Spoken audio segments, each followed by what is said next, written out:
if we're going on the topic of like how tattoos are like looked at now versus then it was like people, I don't know if this is facts, but I'm thinking about it like logically. Tattoos started from like tribes, right? I think this is what I'm thinking. I didn't research any of this, but I always talk about this because it makes sense. Tattoos started from tribes. The Aboriginals, the Europeans, whatever, like the mask on their face, they had specific I remember symbolism. even like learning in like indigenous, when we were doing indigenous study, and we even had one of the guys come in. He was like lived on a reserve, and he showed us all his tattoos of his meaning, and they were so symbolic. Like he's like, you put this here on your hand so that way when you shake somebody else's hand, they see what tribe you're from. Like they were all so symbolic and so well thought out by like placement, what it meant, how you're interacting with other people, how it symbolized it. Like it was insane. Like I was so fascinated by their tattoos. And that's exactly what I'm saying. I think it came from there, and then it started turning to like gang related, right? Prison tattoos, right? Yeah, I feel like they have that bad rap. And like the teardrop for like if you kill someone, and like different gangs have different like tattoos and signs, like to mark something on your skin for the rest of your life shows commitment. And I feel like it's tied so much with like the gang related, and if someone has tattoos all over their body, they're affiliated with some sort of gang or some sort of bad thing. And I feel like over time, especially now, in 2000s and 2010s, people really started to appreciate more of the artistry of the tattoo rather than the resemblance. So when people have a whole sleeve, it's a lot more accepted. Yeah, it's like a storytelling right? Rather than having like a whole sleeve and thinking, oh, that guy's a junkie because he has a sleeve. And that's what I try to get to my mom. It's like, look, it started off good. Tribal, like you said, symbolism, and tattoos are meanings that are meanings and morals that are going to be on your body for the rest of your life. If I had the same mindset in grade 2 and had the same mindset in like 4th year of university, I'm gonna have the same mindset when I'm 80 years old and can't walk. You know what I'm saying? Like it doesn't matter.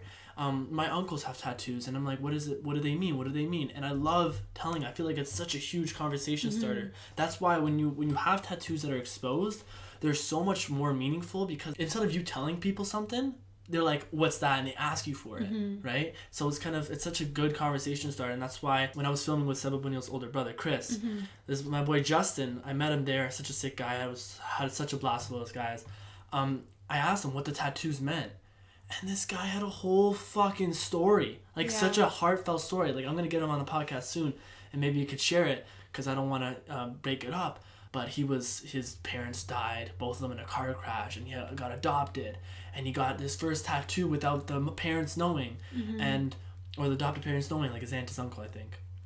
And it was such a good story, and I'm like, damn, like that's art right there. That's symbolism, and I hope every single person that you tell understands. It's like they understand you a little bit more, right? So when I was thinking of my tattoo idea, I was thinking about it for years. I always wanted to get something good versus bad. That was a main thing, because I've done so many assignments and projects, and all the music that I listen to is all about good versus bad. Temptation, right? Damn, the album behind you is literally talking about wickedness or weakness, right? So these two balance beams, right? It's all about balance. It's all about balance. Good and bad is something I need on my body, because I always feel like everything's a choice. So I got this chain. This chain represents Born Sinner, right? Which is one of J. Cole's album. We're a born sinner, but we'll die better than that. So it's like we're born to be bad, right? Or we're born to be good.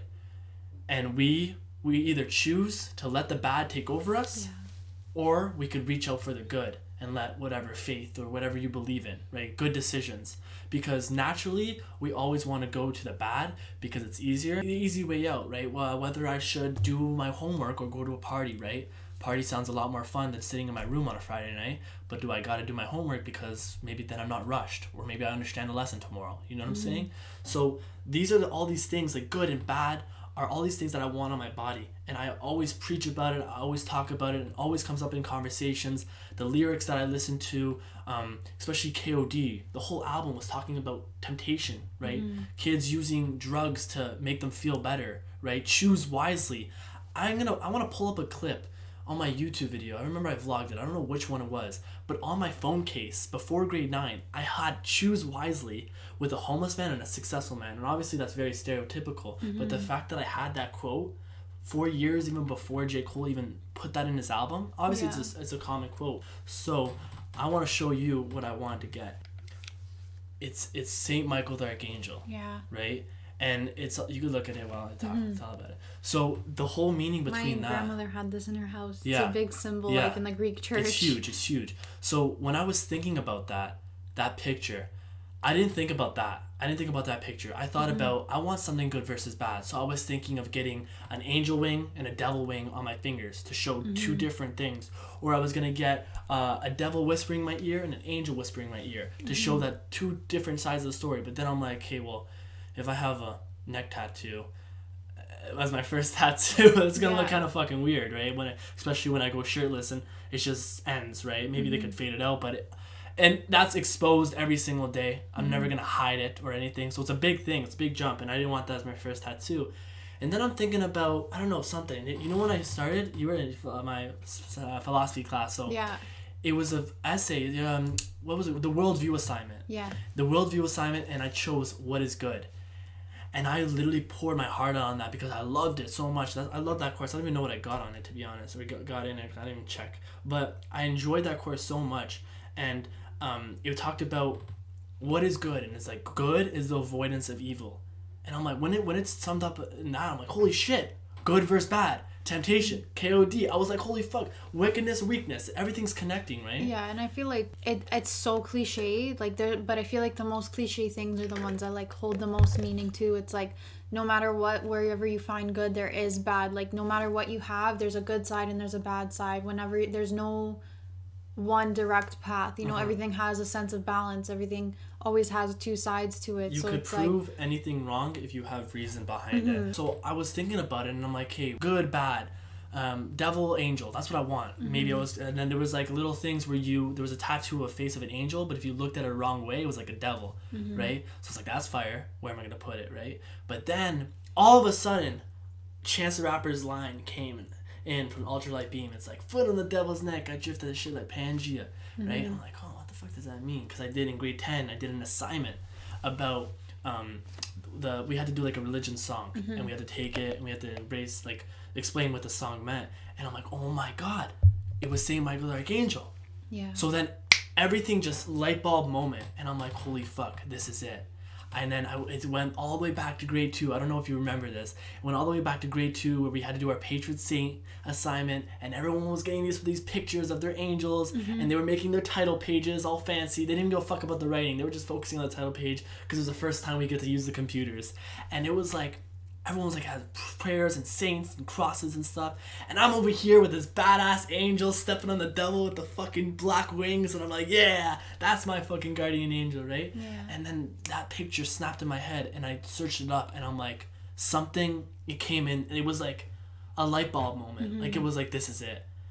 And ever since that, I've been thinking about it.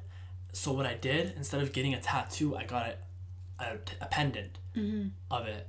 Because I want to know if this is just a phase, if this is just a fad that I want right now, and then in a year from now I'm going to be like, oh, whatever, then I'm not going to get it, because I don't think tattoos are going to be like that. But until then, I'm going to keep telling the same exact story. And that's why I have it on my neck, because when everyone asks about it, I tell the exact same story. And I love telling the story because it was such a wholesome moment. And if you really look deep into it, remember when I was talking about what this meant? Remember I said about balance? Look what he's holding. Yeah, the justice scale. A justice scale, a balance beam between good and bad. And it's leading one way, meaning that the good is overriding the bad because he's stepping on the devil's neck. Stepping on the devil's neck meaning like stepping on temptation, choosing the good, right? And then I researched about Saint Michael the Archangel, and I remember him being a devil, rising from the dead, and fighting for God, fighting for heaven. I'm not the most religious person, but I do have faith. I do believe in something that there's, like, everything happens for a reason. Like, I believe in that, and I believe in fate, right? So with this on my neck, it always represents, like, this angel is my guardian angel. When you said that, I'm like, holy like, this is, I relate to that. This is my guardian angel looking over me on the ground as, like, a born sinner, as someone who is forced to choose bad, but digs deep down, he's good.